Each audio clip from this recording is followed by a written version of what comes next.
తెలంగాణలో ప్రభుత్వ ఉద్యోగాల కోసం ఎదురుచూస్తున్న వేల మంది నిరుద్యోగ యువతకు రేవంత్ సర్కార్ శుభవార్త చెప్పింది. పోలీస్ శాఖలో భారీ స్థాయిలో ఉద్యోగాల భర్తీకి ప్రభుత్వం గ్రీన్ సిగ్నల్ ఇచ్చింది. మొత్తం 5,000 పోస్టులను భర్తీ చేయడానికి ఆర్థిక శాఖ అధికారికంగా అనుమతులు మంజూరు చేసింది.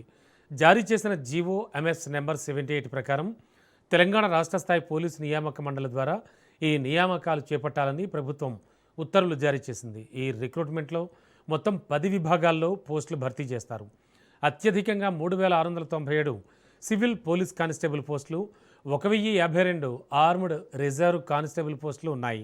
వీటితో పాటు 148 సివిల్ సబ్ ఇన్స్పెక్టర్ పోస్టులు, 14 ఆర్మ్డ్ రిజర్వ్ ఎస్ఐ పోస్టులు, 12 రిజర్వ్ సబ్ ఇన్స్పెక్టర్ పోస్టులు, అలాగే assistant sub inspector, driver, mechanic తదితర విభాగాల్లో కూడా ఖాళీలను భర్తీ చేయనున్నారు.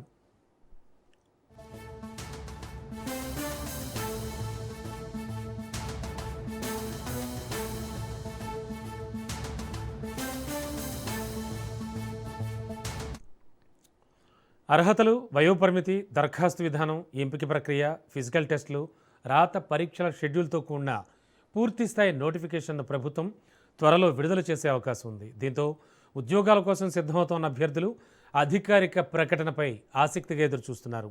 హోంశాఖ, డీజీపీ కార్యాలయం చేసిన ప్రతిపాదనల మేరకు ఈ నిర్ణయం తీసుకున్నట్లుగా ప్రభుత్వం తెలిపింది. పోలీస్ శాఖలో చాలా కాలంగా ఖాళీగా ఉన్న పోస్టులు, పదవీ విరమణల కారణంగా ఏర్పడిన సిబ్బంది కొరతను భర్తీ చేయడం, పోలీసింగ్ సేవలను మరింత బలోపేతం చేయడం ఈ నియామకాల ప్రధాన ఉద్దేశంగా అధికారులు తెలిపారు.